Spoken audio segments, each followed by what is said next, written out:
हरे कृष्णा। अमावस्या तिथि पूर्वजों को समर्पित होती है। इस अमावस्या तिथि पर पूर्वजों के लिए पितृ तर्पण, दान, स्नान और विशेष पूजा अर्चना करने का प्रावधान है। अमावस्या तिथि पर चंद्रोदय नहीं होता और ऐसे में भगवान शिव की पूजा उपासना इस तिथि में की जा सकती है। और ऐसे ही पौष अमावस्या बस कुछ ही दिनों में आने वाली है मित्रों।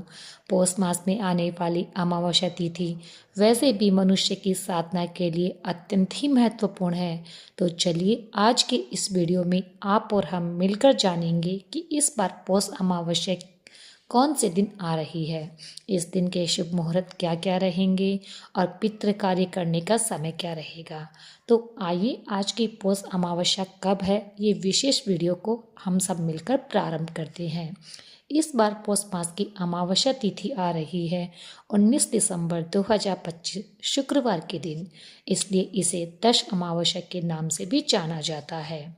इस बार आने वाली अमावस्या तिथि का प्रारंभ हो जाएगा 19 दिसंबर को सुबह 4:59 पर और ये अमावस्या तिथि समाप्त होगी 20 दिसंबर को सुबह 7:12 पर।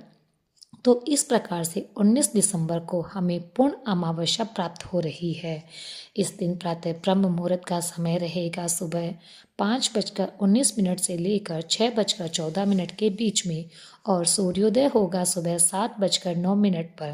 प्रातःकाल में भगवान शिव और भगवान श्री हरि की पूजा अर्चना करने का समय रहेगा सुबह 5:47 से लेकर 7:09 के बीच में।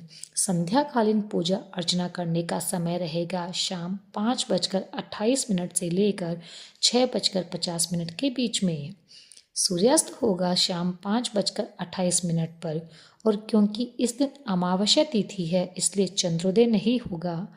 इस बार अमावस्या तिथि संपूर्ण मध्य रात्रि तक रहने वाली है। इस पौष मास के अमावस्या के दिन अभिजीत मुहूर्त रहेगा सुबह 11:58 से लेकर 12:40 के बीच में और अमृत काल रहेगा दोपहर 1:03 से प्रारंभ होकर 2:50 तक और विजय मुहूर्त रहेगा दोपहर में 2:02 से प्रारंभ हो जाएगा जो 2:43 तक रहेगा। राहु काल का समय रहेगा सुबह 11:01 से लेकर 12:18 के बीच में। इस दिन पितृ तर्पण, श्राद्ध इत्यादि क्रियाओं के लिए शुभ समय रहेगा संध्याकालीन पूजा के दौरान या फिर प्रातःकाल में। प्रातःकालीन स्नान आप कर सकते हैं सुबह 5:19 से लेकर 6:14 के बीच में। ये समय प्रातःकालीन स्नान, तपस्या, साधना के लिए सर्वश्रेष्ठ और उत्तम बताया गया है।